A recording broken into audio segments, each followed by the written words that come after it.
Hello and welcome back to Record of the Ear. I'm your host, Ryan Lark, and this is a podcast where I talk about whatever album I've been listening to nonstop all week and kind of dive into the background a little bit about it and go track by track, talking about the songwriting, the recording of it, and the overall cohesiveness of the album. This week's Record of the Ear is Whitney Houston, the self-titled album and debut album. Now, I chose this album because the Grammys, of course, are coming up, and every time the Grammys come up now for quite a few years now, I always am reminded of Whitney's death and her life, and I thought this would be a really good way to celebrate her life and her coming onto the scene. Now, there's a lot about this album. It's a very popular album, and I believe it's the most sold and most popular self-titled album of all time. Don't correct me if I'm wrong. I don't know if that's sure or not, but it is. There's a lot about it, so I'm just going to go over some highlights of the stats because there's, I'm sure, like pages and pages and pages of that. So just real quickly, the stats about the album. It debuted in February 1985. Again, it was her debut album. It's a pop, soul, and R&B record, and it was actually released when she was only 22.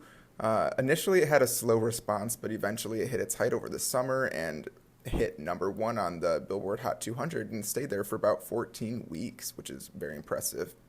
It's got 10 tracks on it, 47 minutes long. One of the tracks, the last track, is actually a song that was released prior and actually had a little bit of controversy because of that. But the 5 singles that were on it were You Give Good Love, Saving All My Love for You, Thinking About You, How Will I Know, and Greatest Love of All, in that order. It was the first debut album and first album by a female artist to have 3 number 1 singles, those being Saving All My Love for You, How Will I Know, and Greatest Love of All. I'd say How Will I Know is probably the most popular and recognizable of all of them. Greatest Love of All is actually a cover of a previous song written and recorded called The Greatest Love of All. But anyways, the controversy about this album at the time was that it wasn't eligible for Best New Artist at the Grammys because of the previous duet with Teddy Pendergrass that was released on a previous album of his, who he was a popular artist at the time. And because the eligibility requirement for that Grammy was an artist couldn't have had a previous label or album credit to be considered for that award.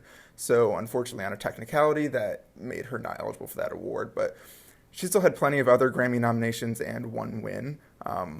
But obviously the Grammys have adjusted their rulings since then, which I'll get more into next week. Next week I'm going to talk about the Grammys as a whole and my thoughts and opinions on what it should be and what it shouldn't be. But anyways, Whitney Houston's self-titled album was nominated for the Grammys for Album of the Year, Record of the Year for Greatest Love of All, Best Female R&B Performance for You Give Good Love, and Best R&B Song, You Give Good Love again. Also, the one Grammy that it did win was Best Female Pop Vocal Performance for Saving All My Love for You. And in 2013, it was inducted into the Grammy Hall of Fame, which is very impressive and obviously well-deserved. It also made several year-end decade greatest of all time lists, including Rolling Stone's 500 greatest albums of all time. It made that list several times because they keep updating every decade or so. It's also sold over 22 million copies. Like I said, it's one of the most popular and most sold self-titled albums of all time. It was certified multi-platinum 13 times, which is very impressive. That is a lot of sales.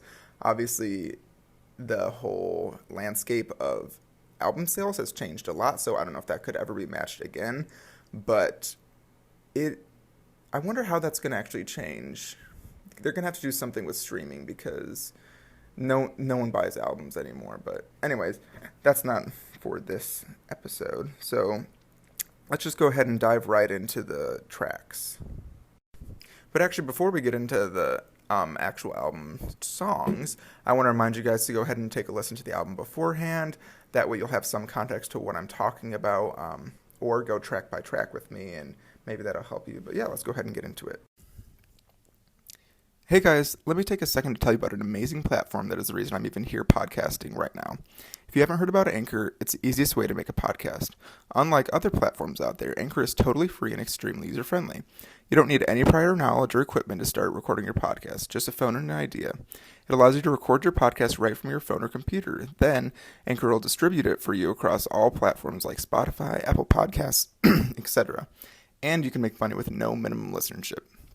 It's everything you need to make a podcast in one place. So download the free Anchor app or go to anchor.fm to get started. The first track on the album is called You Give Good Love, and it was written by Lala. This is a song all about Whitney singing to her lover, her partner, whatever you want to call it, and coming and realizing that they're what she needs and realizing that they're really good for them and they give them everything that they need. It has a slight suggestive sexual tone to it. It's obviously a beautiful, sultry ballad.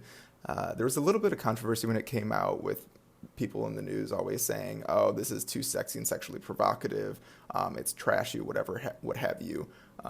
Obviously, Whitney, with her kind of crazy person, not crazy, with her strong personality was like, I don't see what they're talking about.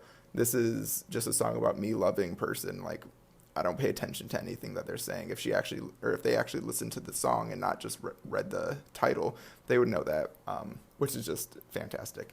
But yeah, it's a great song. Obviously, it's a wonderful way to start the album.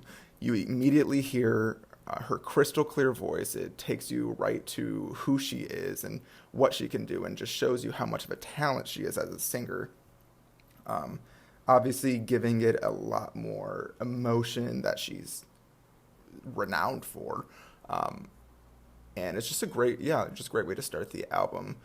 A little bit of background about this song. It was purposely chosen as a single because they wanted to establish her in the black marketplace first, and this was a good way to do it. They wanted to make sure she was established in the R&B circuit.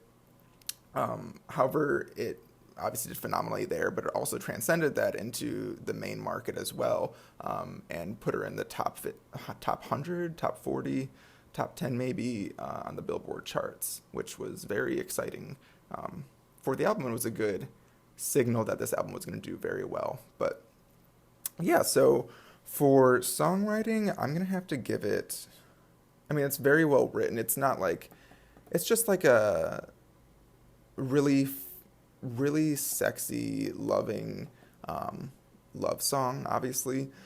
But obviously the star here is her vocals and Whitney, who is not a songwriter by any means, but obviously her voice is the centerpiece. So I would say for songwriting, I mean, the songwriting is fine, but it's not anything special. It's really her voice, obviously, again. So I'm going to have to give songwriting maybe a 6.5, and for recording, like a 9. The second track on the album is called Thinking About You, and it was written by Kashif and Lala again. This song is a kind of a brighter love song, lust song. It's about being intoxicated with someone, being with their love, lust, whatever you want to say, and just going for it without any holds barred. It's a weird spoken word part, and about 3/4 way through. That again, I usually don't like spoken word parts, but I think this works well because the whole song is basically told from the perspective of talking to whoever they're lusting, loving after, admitting their love to them, and the spoken word part works there because again, it like feels like a conversation to them that you're just listening in on because you're nearby or whatever, which is a fun added feel to it. It's not unnecessary. It really works here, so it's not a negative by any means. Something else I really like about the songwriting and the recording of this is the background lyrics are really well used here. It's actually like emphasizes the song even more and kind of gives it that back and forth conversation feeling almost, or like sometimes it's like the backgrounds talk as if they're the person she's lusting after, and sometimes the background is kind of feels like her thoughts in her head rather than what she's saying, because whenever Whitney's singing, it's like what she's saying to him, but the background is almost like what she's thinking in her head or reiterating in her head, which is a really fun feel to it. Um, so I really like the songwriting here specifically. It's got a definite classic R&B feel to it. It's a brighter song, one of the brighter songs on the album. And actually a little bit about the album, how it did publicly, and its critical reception. It actually was not a single, but still charted and it hit the top 10 hot R&B hip hop songs on the Billboard charts, which is kind of crazy. And is still known as one of her better R&B, lighter, fun pop songs. So yeah, I'm gonna give definitely for writing. I really like this. I think it's really written very well. So I'm gonna give it an 8.5. And for recording, I'm gonna give it an 8. I think Whitney does really well here, but it's not like she's doing anything incredible with her voice or anything like that. But because of the way it all melds together, I think it's done really well. The third track on the album is called Someone for Me, and it was written by Raymond Jones and Freddie Washington. The song, a story about a young girl, Whitney, being 17 and being at home and on like a weekend and or Friday night and being like, oh, I want to go out and meet someone and party and have fun. And then for out of nowhere, her mom comes in and is like, you should go out and have fun. Like, it's the only way you're going to meet a guy. And then she ends up going out and to a party at her friend's house and meeting a guy and having fun and just having a good time. It's a really fun, feel-good song that's just about being young and carefree and just having fun. Like, there's no, like, twist of, like, oh, and then something crazy happened and it turns dark. It's just, like, a fun, feel-good song that's just great to listen to. It's very 80s. Like, as soon as you listen to this, you're, like, transported back to the 80s. Like, it sounds spitting image of, like, what you would imagine an 80s song sounds like. Very electronic pop. Got a really good feel to it. I really love the storytelling in it. So, like, the writing is absolutely fantastic to me. I love a good story in a song. That's why I love country so much. But, yeah, it's just really well done. Whitney's got great vocals on it. The background singers are doing wonderfully. Emphasizing great things. It's definitely adding and not taking away anything.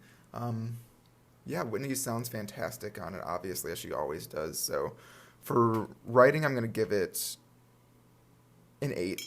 I really like it. And then for recording, I'm going to give it a 7.5. I don't think it's as well recorded as Thinking About You, but it's still really well done. The fourth track on the album is the one and only Saving All My Love for You, written by Jerry Goffin and Michael Masser. This is the shining jewel of the entire album, in my opinion. It's slows it down back to a ballad about being head over heels for someone, but then you're not really the priority for them. But you still feel like you know that, and you're still waiting on them because you'd rather be on the last on their list than not on it at all. And you know they're stringing you along. You're just waiting on them, waiting around for them to choose you, basically. But the songwriting in this is exceptional. It's written so well, and it almost seemingly is written for Whitney, which is kind of the magic of her style and her. It's a testament to who she is as a singer, honestly, because it was originally recorded and written by other people and then rearranged for her. Obviously, she won a Grammy for this song and performance, and it was her first #1 hit on the charts, which is absolutely incredible for her. But it is, just an exceptional song. Like, it could not have been done better. Her vocal range on it is absolutely incredible. She is just so emotional, again, just incredible. I can't say anything negative about it or critique it literally whatsoever, so I'm just going to give it a 10 out of 10 for both.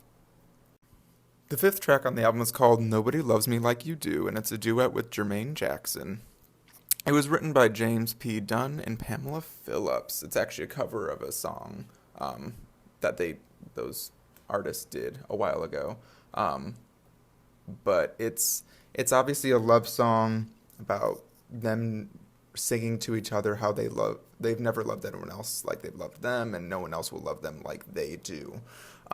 Kind of about finding that perfect person and being able to enjoy and really commiserate into love with each other and just melding together. It's it's an interesting placement after the previous song, where it's like you weren't the priority and now you are each other's priority. So maybe the story is they found each other, and that guy realized that we finally found the time to put her first, and they're actually head over heels in love now. So maybe that's the story there. But it's the writing isn't exceptional here. It's kind of uh, just a vehicle for the duet, I think. And Jermaine Jackson is fine. He does fine on this track. Um, but really, Whitney and even the background singers, I think, outdo him completely. But she is obviously the star here. It's her album. But it's a lovely song. It's a beautiful song. She just sings it very well. Obviously, doing a lot of beautiful runs that add a lot of texture to it, and it's not overly done like Christina, like I've mentioned before. So she really, I mean, she is a true talent, knowing exactly when to do it, what sort of emphasis to put on it, and how often to do it so it's not overdone. Um, yeah, so I'm definitely going to give recording probably an 8.5 because Jermaine Jackson uh, doesn't match her level in this song, in my opinion. So it's kind of brings it down a little bit. But songwriting, not that impressed with it. It's, again, just a vehicle for the duet. It's not anything special. So I'm going to have to give it probably a 6. The sixth track on the album is called How Will I Know, written by George Marill, Shannon Rubicam, and Narada Michael Walden. This song, fun fact, is originally intended for Janet Jackson, but she decided to pass on it on one of her albums. Um, it obviously also went number one. It was one of her other big hits on the album. It's a fun, funky pop song, that like dance pop, with that fun little funk element in it. Again, very 80s, very iconically 80s. It's all about being head over heels with someone, and kind of being young and anxious and excited of finding out if they feel the same about you. It's really fun. The writing is really good here. I really like the lyrics. It's told in a fun, youthful way that like has a lot of imagery, and everyone can like kind of relate and picture themselves in that situation. I feel very relatable song, very fun, poppy song. She brings out the like excitement when she's singing it. You can just tell she's like having fun singing it. It's done so exceptionally well. Other than Saving All My Love for You, this is the other star of the song or of the album. It's obviously one of her number one, so obviously it did really well, but it just all works and melds so well together, and obviously fits with the theme of the album. I don't know about its placement. I don't know if it really makes sense right after the previous song, but in and of itself, it's exceptional, wonderful.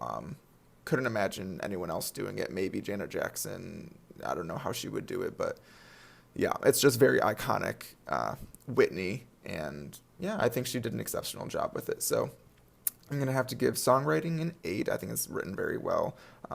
Not a unique message, but uniquely written, which is hard to do. So props to them. And recording, I'm gonna have to give it a 9.5. The seventh track on the album is called All at Once, written by Jeffrey Osborne and Michael Masser.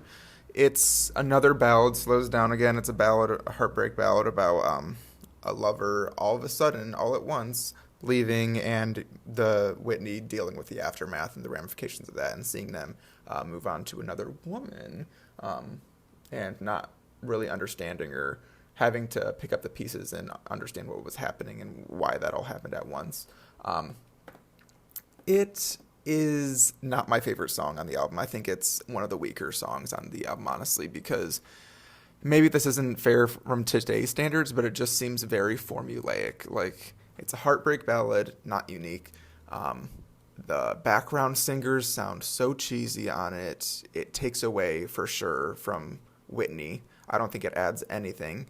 Um, and then there's like again the formulaic key change 3 quarters of the way through on the Heartbreak Ballad, which is so predictable and tired at this point that I'm just like, ugh, I don't know. Can we get through it? Plus, it's 4.5 minutes, so it's like, okay, how long are we gonna keep doing this? I mean, obviously Whitney sounds exceptional on it, but just as a whole piece, it just is so tired at this point. And again, maybe that's not fair if you're looking at a point of view from 1985, but looking at it from now, which is the only thing I can do because I wasn't there in 1985, but it's just no. It's if you had to skip a song on this album, this would be it. It's just not. Yeah. Again, she sounds great on it. The writing's fine.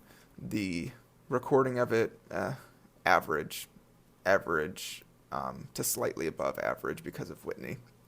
So for writing, I'm gonna give it honestly, uh, I guess a 5.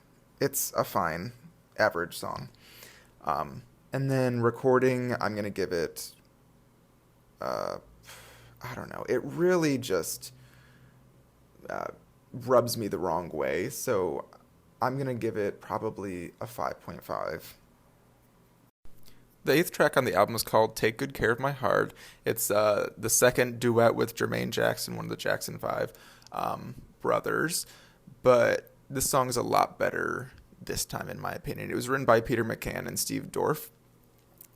It's kind of a medium to up-tempo song about your first love and naively diving into that without any reservations or worry or anything like that.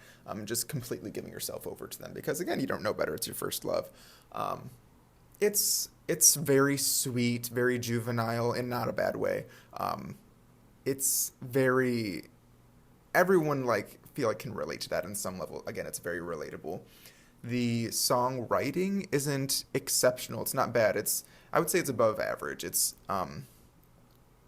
fun way to talk about it. Again, conversation back and forth between them saying the same thing basically. It's fun. It's cute. Yeah, it's fun and cute. Whitney obviously is the star of this song again. Jermaine Jackson, I think, again, does not meet up to her level in this. She sounds absolutely incredible on this song when she's singing, "Come and make me your magic till you have me hypnotized." I mean, I don't know why that line sticks out to me, but it's just like, she sounds so good here.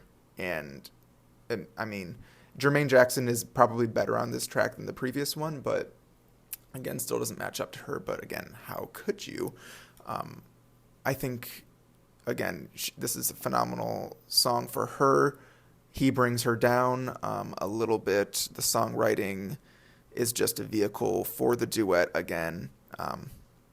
It's fine writing, nothing special.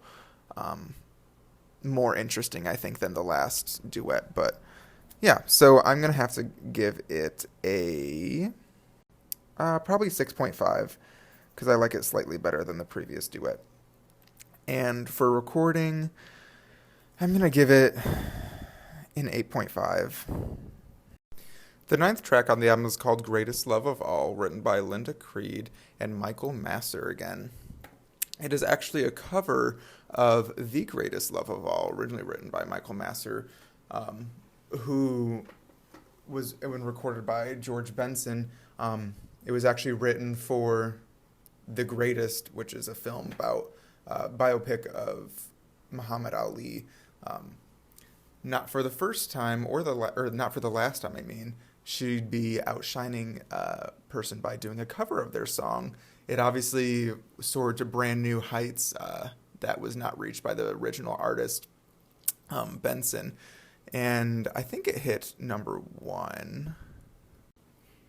Yeah, it hit number 1 as well, the third single to hit number 1.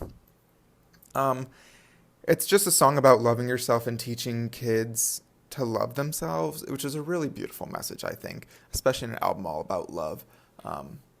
I think her vocals sound exceptional on it, obviously.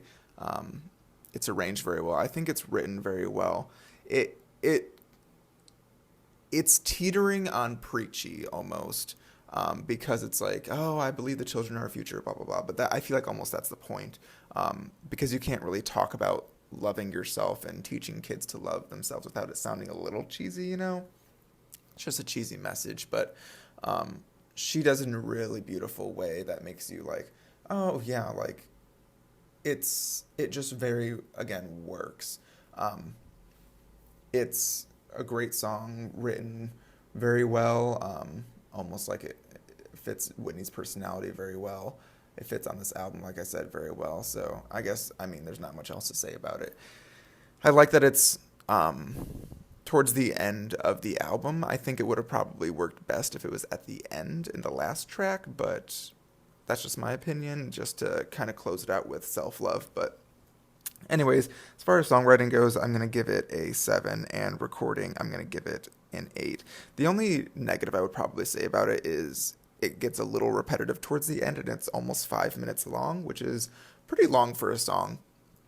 Um, I guess not on this album, but it is fairly long, and it does get a little like, okay, like maybe we could have edited a little bit this out, but it's still a good song, and I definitely wouldn't skip it at all. The 10th and final track on the album is called Hold Me, and this was the duet that was previously recorded with Teddy Pendergrass and Whitney Houston, and was her original first lead single that made her disqualified from the Grammys, yada, yada, yada. It was originally released in 1984, early 1984, it was about a year before this album was released, and it was on his, I believe, an EP or album, whatever it was, I don't remember exactly, but it was released on his EP, and then later on her self-titled debut album, Whitney Houston, that we're talking about, and it's just a really beautiful, lovely duet. It's about 6 minutes long, which is a bit long, especially to end an album, but it's done very well. This is obviously a very young Whitney Houston, the youngest song recorded by Whitney Houston, and you can kind of tell because I think at this point she hadn't perfected her editing, I guess is the right word, where she's kind of doing a little too much gymnastics with her voice and kind of doing a little too many runs and kind of stylistic choices with it when it could have been tampered down, which is probably the only song I would ever say she does this with. Their voices, I mean, Teddy just has such a buttery, silky smooth voice that matches hers perfectly. I think it's a really good duet. I love it a lot. Also, side note, if you have never heard of Teddy Pendergrass, I was just reading a little bit about his life, and it is a tragedy one after the other. You guys should definitely look into it. Like, I think he had a biopic released in 2019 or a documentary or something. You should watch it. It's like so tragic and sad. Like, plus his music is just absolutely incredible. Definitely an underrated artist I would look into in the future. But anyways, back to the actual song. It's a love song about wanting to be close to someone and touching them, not a terribly unique topic to write about or sing about, but it's done, again, very well. It's probably the most believable duet out of the three, I would say, and done the best, in my opinion. They just have obvious chemistry between the two and understand the musical style of each other. So, as far as writing goes, I would say it's written fine, written well to fine, and so I would probably give it a maybe a 7 for songwriting. And recording, I just think they do sound so beautiful together. The 6 minutes does fly by. You're never like, okay, this is a little too long. Although, like, you feel that it's been a while, but it's not like, oh, I wish this ended sooner. Like, it works. Like, it's not purposely drawn out or anything like that. So I would say recording, I would probably give it probably an 8.5. As far as the album as a whole, I would say it's obviously the themes here are love and youth and everything that comes with love, self love, first love, love ending and heartbreak, everything that goes with that. There's also mature love that she talks about and sings about in this album. So all the whole spectrum of love, basically, and it's a lot of long songs, which obviously there's a lot of ballads, so they are going to be a little bit longer. But it doesn't. They usually don't feel very long. Only like one or two. You're like a little bit like, okay, time's ticking. Let's like go on to the next. Maybe we should fast forward or skip this one. But most of them, it's like no, it's absolutely perfect. It's a good length for the album, I think. I don't like, honestly, anything more than 12 songs, especially because these are longer songs. I think 10 is a great length. 47 minutes long, that's a good length for an album as well. Like, you don't want to go too long and too overboard, or else you're running into editing issues. The only song I would get rid of is probably All at Once. It was just a little too pandery for me, although it is the only heartbreak song, so I don't know, maybe she could have chosen a better song for that, because I think that is probably a necessary perspective to add to the album, because it is something that goes along with love always. So yeah, maybe arrange it different in my opinion, which I don't know, that again, it's my opinion, but it could have been done better in a way that wasn't so like eye roll. The placement of the songs, I'm not sure, aside from the beginning and the end, that there was much thought to it. I guess I don't really know or understand why songs are placed in certain areas other than storytelling, and I didn't really get a cohesive story from this other than the theme of love and heartbreak and youth and learning what love is, basically. I think it started out good with You Give Good Love. I think that's a good way to start it. And then ending it, again, like I said before, Greatest Love of All probably would have been a good way to end it. Ending it with self-love and finding and encouraging self-love and youth. Maybe I would have started with the youthful songs and kind of tell a story of maybe growing and learning from your past love mistakes and becoming a more mature, self-loving adult. Maybe putting the duets, disperse them towards the beginning, and then to end with Hold Me with Teddy Pendergrass, because that seems like the most mature and kind of self-loving, understanding, confident, self-confident love out of all the three of the duets. Maybe put the heartbreak song in the middle as a turning point, or middle to end as a turning point where they start to understand how love can hurt you as well, so you become a little bit more aware and mature in that way. Because heartbreak does mature you, I believe. Or at least it has potential to. So I think that would have probably been a better placement. Again, I don't really know why they placed them in this order other than the beginning and the end. Kind of just seems like, oh, let's just put them here because the length goes... You don't want to make people bored, so kind of give a variety of lengths. But I don't know if that's necessarily a good reason to do that. But again, what do I know? I'm not a producer. But other than that, I think it's done very well. It all works together because obviously the themes, obviously Whitney's voice, she sounds incredible. The songwriting's pretty good here, I would say. So as far as the score goes, I would probably give it for album cohesiveness, like a 7, honestly.